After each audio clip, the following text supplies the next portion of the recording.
Palang araw po mga kalingkod. Ngayon po itatalakayin po natin ang sinasabi po sa 1 Corinthians 5 verse 17.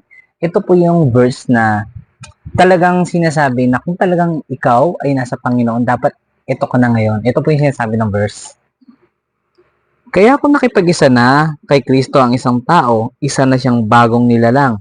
Wala na ang dati niyang pagkatao, sa halip ito'y napalitan na ng bago.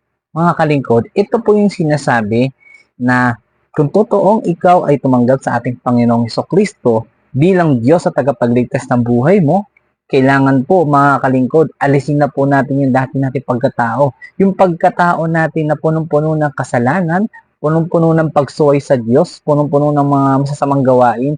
Mga kalingkod, bilang isang anak ng Diyos, kailangan po natin talikuran yan. Kailangan na po natin iwan yan sapagkat sa pagsunod po natin sa Panginoon, tayo po ay bagong nilalang na. Bagong nilalang na hindi na tayo namumuhay sa kasalanan, kundi namumuhay na tayo sa kabanalan. Ibig sabihin, nabubuhay na tayo, kaya tinawag tayong born again, kasi nabubuhay na tayo sa pagsunod sa kalooban ng ating Panginoon. At higit sa lahat, nabubuhay na tayo para maging anak niya sapagkat tayong nawalay dahil sa kasalanan, dahil po sa kasalanan ng mundo, tayo po ay nawala sa presensya ng Panginoon. Kaya ngayon po, bilang alagad ng Panginoon, kailangan po natin tanggapin siya bilang Diyos at tagapagligtas ng ating buhay.